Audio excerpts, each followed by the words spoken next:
Hi guys, so recently I have a younger student who's applying for jobs in the fashion industry, and I thought, okay, the tips that I gave him, I would also like to share in this platform so that it might be able to help even just one fashion designer, especially if you didn't go to a fashion school.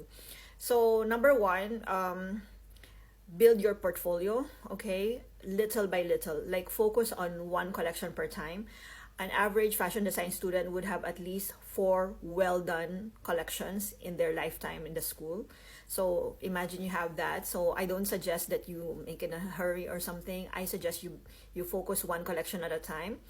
Number two, think of your future as a fashion designer.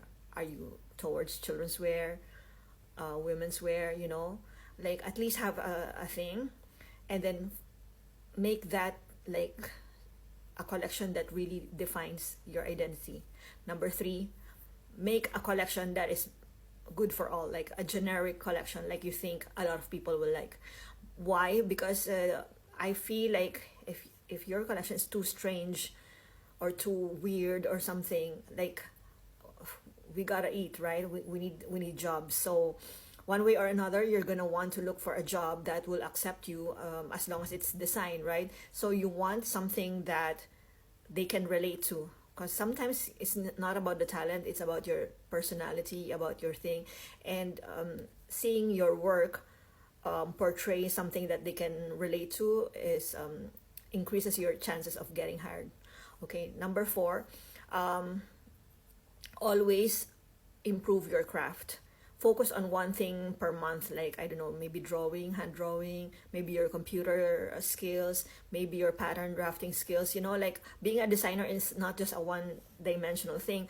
I saw one person posted, I'm a designer, and just she was just selecting fabrics. It makes me laugh because like the many sleepless nights, we hardly sleep, we stay in school just to get things finished, and you practically live in the school, right? And then here is someone just looking at the fabrics thinking, oh, I'm so posh, I'm a designer, like, oh, come on. Anyway, it just makes me laugh when I see posts like that, this hashtag designer, and then just choosing fabrics. What the fuck? If you're really a designer, you don't have nice pictures, believe me. Like most of them, you hardly did your makeup or everything. Anyway, that's that. So put in the work and do that. Number four, be smarter with your marketing, because a lot of the success that I've seen with my recent students is that they have an idea already how to sell it, where to sell it, to whom to sell it. Like I have students that I just help how to do the flats so that they can show their designs or their ideas to the supplier, and they get sold out. I'm like super jealous, like, oh my god, how did you do that? And they told me they already have this idea. They shared with me the idea, they have this idea, who will buy this, what do they need. So I think having a clear grasp of that would help.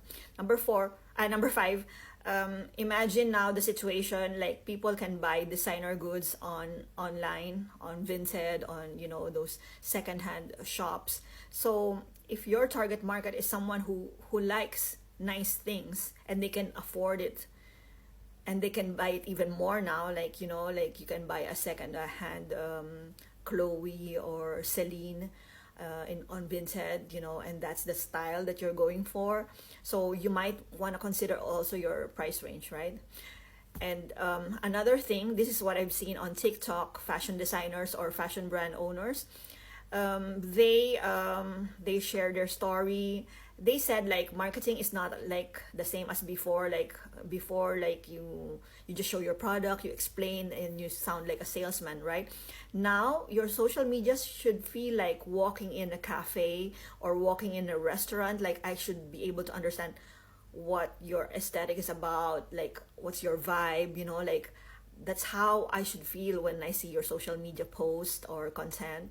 It's similar to that. So being as a designer now is more difficult, but at the same time you have more exposure than just going up the door one by one and telling them about your product. It's not like that anymore. You just have to open your phone, promote yourself, promote your product. So what I've seen is the product launch, they would talk about the products way before they had the product. So there's a growing interest with that.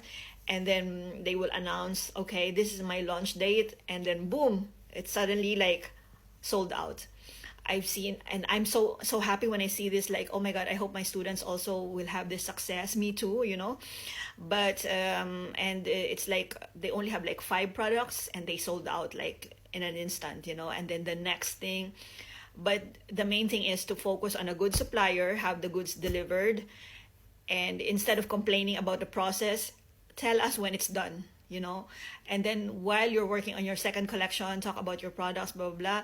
And then when the products are ready, tell us how are we supposed to wear it, how will it make my life better with by buying your product, things like that, but in a fun way, you know. Like, come on, don't be so serious. And at the end of the day, it's a product.